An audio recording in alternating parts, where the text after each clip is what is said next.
Hello and welcome to Todd Rolls Dice, where we're going to take a look at the latest Kill Team expansion. This is Kill Team Typhon, with a first, I think it is, yeah, definitely the first bespoke Tyranid Kill Team, and it's a box of firsts, because it's also the first bespoke Ad Mech team. They've had their Hunter Clade since the last edition. I think that they're going to be disappearing this summer, in all honesty, because they've been around for that sort of first year. But they were a white dwarf, they weren't a dedicated team, so this is a first for Tyranids and a first for Ad Mech. Stunning models. We haven't quite got into the box yet, but from the pictures that we've seen, I think that a lot of this looks great. While the Ad Mech team isn't necessarily going to be my aesthetic and my kind of vibe for the Imperium, give me power armor and I'm happy. But I think that this is an interesting box. It's also a box, if you've seen my previews, that I wasn't sure about to start with. The idea was a little bit off-putting. As we got into it and we saw some of the previews, I got more into it, and then I thought, you know what, I want this. And the decision that made me do that was the solo and the co-op game modes that you have in this, and how they're expanding that with the Tyranids, all the Tyranid stuff. And honestly, that feels like it's going to be a beta test for what I want to do moving forward when I finally get to have the space to do battle reports and things. So we're going to open this, we're going to go through it. This is more of an unboxing and a look at everything rather than a review. I'm not going to be going in deep on rules, but we will have a quick flick through all of the paperwork that comes with this as well. But how about we get into this? We've seen this picture time and time and time again. This is basically the first promo art I think that we saw. It is a big, thick box.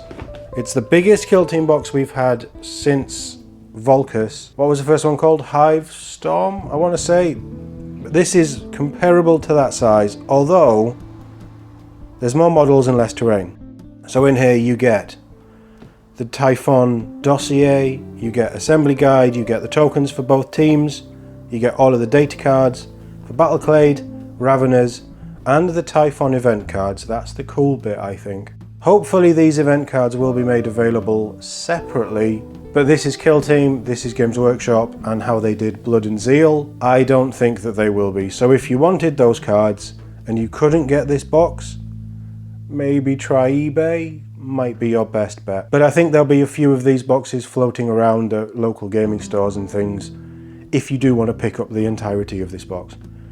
You also get 26 Citadel miniatures, so you get the full 10 operative Battleclade Kill Team. That comes with the Archaeotech guy that we've seen before, and then these are all new. You get your 5 Alpha Ravenors, I think that they were called. So this is beefed up Ravenors for use, obviously, in Kill Team. They also have some very nice rules in 40k, and this kit will also let you build 5 standard Ravenors, which also have a new data sheet in 40k too.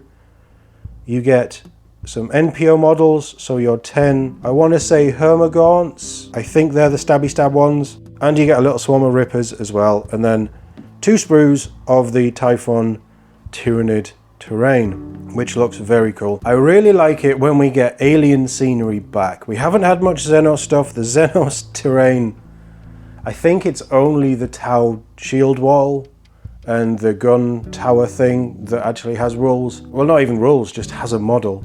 They really need to expand the 40k scenery stuff. I know that there's third-party companies and there's 3D printing. I'm a bit of a sap.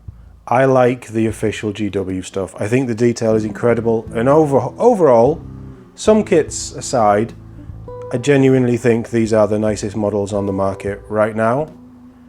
But that can always change. But how about we rip into this one? So you've got all of your QR codes and all of the stuff. We know where the rules are for these. I have seen on the Kill Team update, I had a quick glance yesterday, and there are some changes. It's clarifications more to Ravenors. I didn't check Battleclade, but they have an update as well. But that will be a video for later in the week. It's finally time. This is the moment. And you get a load of sprues. As expected, that's what makes these boxes great. This is what we love, isn't it? So, this is the Archaeotech. He is a single sprue from 2022. It's not too long ago. We have Ravenors Part 1. We will look at these in more detail. That's Ravenors Part 2. I will probably, in fact no, we'll do it all, because I haven't seen the Hormagaunts. And then 2 identical sprues of the Tyranid terrain, very cool. I mean, the detail of them is just stunning. So that's all the Tyranid stuff, and then that is the Battleclade. Yep, very nice. I'll put you over there. Archaeotech dude can go over there as well. And then we have our boring, bog standard Warhammer printed sleeve. That can get out of the way. I do miss the old sleeves with really cool box art. The one that stands out is the Imperial Guard one with the Katachan versus the Khorne Demons. Amazing. This is all of our books. I do like how they present this edition of Kill Team. They have really done them nicely with how they present all of this stuff in a easy to sort of carry case as well. It's going to get battered. It's decent card, but it is only card. It will get battered if you carry it around. But if you want to keep everything safe in these for all of your Kill Team dossiers and cards and things, they're really nice. We also have transfers. These are all for the Ad Mech. Yeah, I don't know if it's new. It probably isn't. No, it's not. 2020. So this is probably included with all of the other Ad Mech kits. But it's a nice inclusion. And then we get rid of the card divider. You have all of your bases. So it looks like they've got the Hunterclade and then they've got all of the Tyranid stuff. Very cool. We don't need to look at bases though, do we? Right, first job. Let's get that out of the way.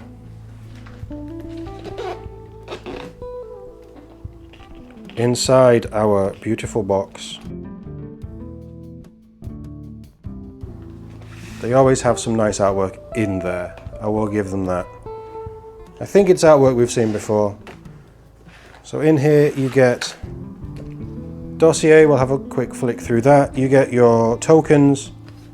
So that half is the Battleclade, and then that half is the Tyranids. Your little tunnel markers as well, which is cool.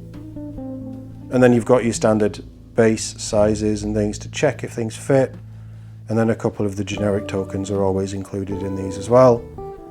Not going to dwell too much on these. These are exactly as you expect and exactly as we've seen before. But it's always a nice inclusion. We have our building guide. This has, oh, I do like Tyranid terrain for some reason. This is, as you'd expect, the new format is this A5 style. Just goes through building all of the options. It talks about building your individual Kill Team Alpha Raveners and then just the standard Warrior Raveners as well. So you've got options for both. There may even be people who bought this just to get Raveners. And then a selection of the Ad Mech weapons there. Yep, nothing surprising in there. And then we have our cards just tucked inside. So that will be the Typhon deck, much slimmer. And then we have our Battleclade and our Ravenors. Dossier wise, this is all going to be as expected. So contents, you've got the Dark Below, Battleclades, Ravenors, that's a big chunk of lore for the first 25 pages. Then you go into your Kill Team rules, and then missions at the back. That's a lot of missions, just over 30 pages of missions. And then it breaks down Battleclade and Ravenors for the quick find. Do we have a little map or anything in the back? No, we don't. That's always a shame. Missions and stuff. The artwork is always stunning in these books. They're not quite Necromunda gang book level, but they're pretty close. I really think their artists have found that right element for Kill Team to differentiate it, but also make it feel familiar to 40k. And they always have good bits of lore. They have a little bit of a narrative story. Oh, nice. Information on Ad Mech weapons. That's a cool inclusion. I used to love when codexes and things used to break down and show you pictures of the weapons and talk about different design philosophies for weapons and stuff. The Ravenors get anything like that? Probably not. Interesting. They usually go full kill team on this, but you can actually see there, that's a crisis suit being attacked by Ravenors. Scouts, probably kill team. That's Mandrakes. And then your breaches. Very cool. I do love this stuff. All of these kill team rules and the breakdowns and things will also be available for free online if you follow that QR code. It's on the book, it's on the back of the box as well. It's also in the Warhammer Community Kill Team download section. You will get all of this information. They are limited in operatives, aren't they? So the Battleclade Kill Team consists of the Techno-Archaeologist, the Servitor Underseer, and then 8 of the Battleclade operatives, the standard Servitor guys. And you can, obviously restrictions and things, but you can pick weapons. They're like looking at the pictures, looking at them closely and at the sprues. I do quite like this team. They sound quite interesting to play as well because you're jumping between models, like switching the signal to and from different computers and stuff. Breakdown of the tokens, and then going through equipment. Ravener kill team. Going through all the faction rules. This is the 5 operative kill team, so there's like absolute elite, the elite of the elite. They each have 20 wounds, they have a 4-up save on the Wrecker. Oh, he's the tough guy. But most of them are a 5-up save, but with a 7-inch move and 3 APL. They might be easy to wound, but they have a lot of wounds, and they're going to move fast, and they're going to do a lot of actions. And then there's their tokens as well, just to break that down. Faction equipment, we will touch on later, I'm sure. Breaks down the upgrade terrain, so you've got a mix of heavy and light, which is fairly expected, I think. And then we go into the joint ops. We've already seen a preview of this breakdown and how you follow certain games will lead you certain places.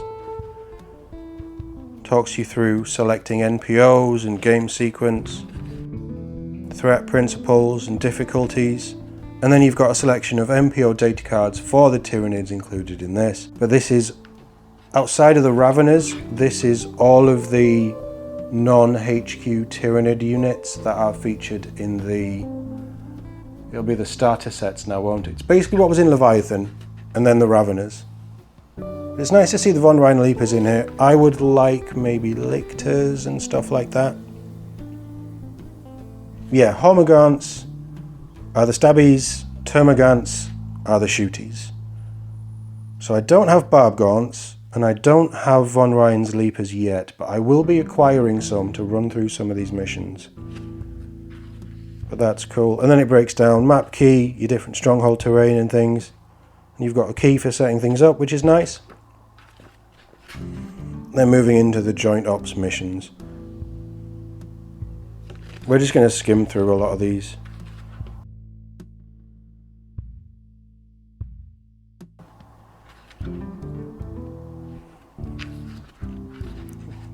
And then the Adversary Ops mission pack. So this is for PvP with PvE elements, which is really, really cool.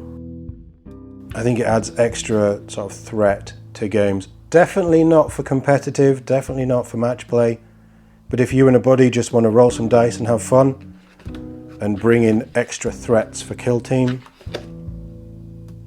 then yeah, absolutely something that you'll have fun with. So that's a breakdown of the Typhon Dossier. All as expected. The big feature is the sort of joint ops upgrade pack. That's what this box is all about, basically. The last box had other things. I think every box, post-launch box, has had their own little unique thing. We'll save that one for now. We'll have a little skim through these cards. I probably don't need to go through both sets of these cards because we're all well aware what the kill team cards look like by now, I think.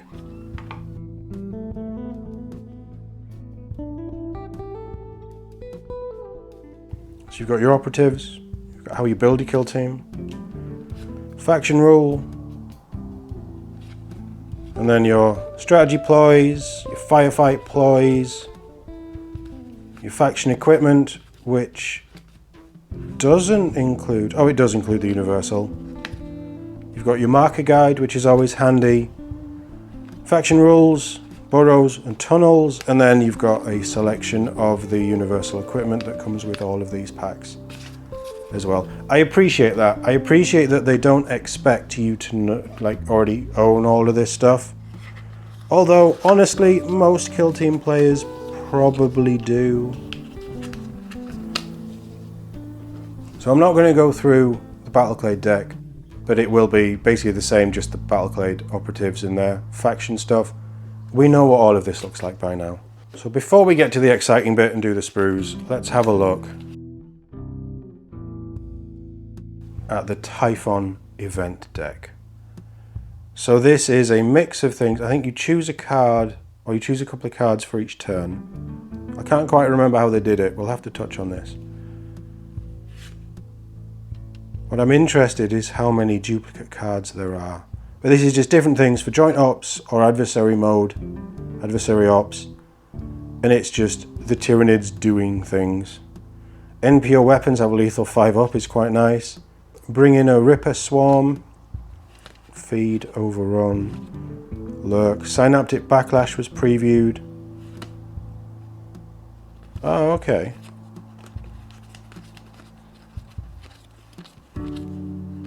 So there's only 10 Typhon cards, Typhon event cards. I suppose it keeps everything interesting because you're not guaranteed which ones you're going to get. It is just random choice. But the preview of these sounded really fun. D3 NPOs immediately perform a free fight action. If none can, draw a different event card. Free charge action. Each MPO immediately performs a free charge action up to 3 inches. Nice. Synaptic Backlash we saw. Birthing Sac. Set up to 1 ready NPO with a conceal order as close as possible to a randomly determined Gestation Sac terrain feature. If you can't, draw another card. So a lot of these cards have do something. If you can't do that thing, draw another card. So something is always going to happen with the event deck. And I would expect that these get shuffled and reshuffled around. So that's fun. The other part that's included in this, and they are different back, which is quite nice. This is the operative cards. So Homagaunt, Ripper Swarm, Barb Gaunt, Ravener, Termagaunt, and Von Ryan's Leapers. Ravenors and the Reapers have a 7-inch move, 5-up save, and 3 APL. Everything else is 2 APL with a 6-inch move. Hermagaunts are a 7-inch move. Barbgaunts have a 4-up save, but everybody else is a 5. And then they have their own special NPO rules and behaviours as well. Ravenors can perform 2 fight actions during its activation. Gross. So, there's not as many event cards as I was expecting. But in all honesty, I actually quite like how they've done it. I would have liked more, but I feel that this box is very much a test bed for what they're wanting to do with this game mode. Let's have a look at the scenery while we're talking. We can get rid of the second sprue because these are identical. But this feels very much like, okay, so here's an idea, this is how it works, and then down the line, maybe they can just do, oh, here's an event card pack. That would be cool. I'd be up for that. I think that would be really fun. And I think the community, if they want to go down this route, down the joint ops, I think there's quite a lot of scope to just start making your own for all of the different factions that are in there. This is very Tyranid focused, but there's nothing to say you can't swap them out for Chaos Cultists, or maybe Tau, or maybe Vespids are just flying around as well. Maybe you want to do some Orcs. You could do all sorts of things and make up your own rules. That's the joy of these miniatures games. The detail is just amazing. Gestation Sacs. It's so alien, it's so xenomorph. I love it.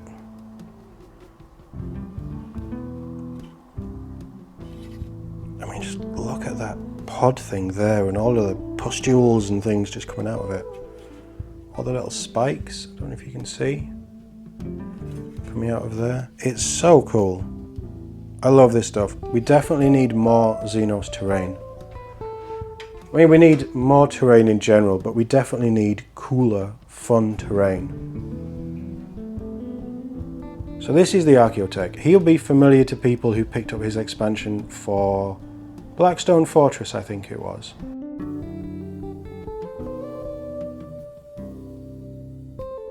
He comes on his own little sprue. He is push fit by the look. Yeah, he's push fit. Sadly, but nice little miniature. He'll be easy to go together. Yeah, he's sort of what you expect. But he is a nice little miniature, and I quite like their long coats and robes and things. Carry on with the rest of the Battleclade. So you've got torsos and then bodies. They look fairly easy to go together. It's that traditional Games Workshop, well, new traditional Games Workshop. Everything is kind of monopose, but your arms move. But you've got Flamer there, you've got another, probably a auto rifle there or something. The weird tech thrall, the Underseer, is a cool little model. Loads of different heads. Very Borg-like, aren't they? As you can see, the detail is very nice. And then that's heavy weapons and things. So you can have two servitors with two different heavy weapons. You've got a few different options. Yeah, very nice kit. Moving on to Ravenors, this is Sprue Part 1. 1 and 2, I guess. Little tunneling base to build them out of there. Probably see that head there. Wonderful detail. But they are just Tyranids. Big Tyranids, but they are just Tyranids. But very nice. And then our final part of the Ravenors sprue. This is more like the specialist sprue. So that other sprue, those will build the sort of standard warriors. And then on here is everything you're going to need to make the specialist and the kill team operatives. They definitely look chunky, nice big parts. Very nice. And finally, because I've never seen this sprue before, how about we take a look at the Hormagaunts. I thought these would be push fit. It's nice that they're not. They're not.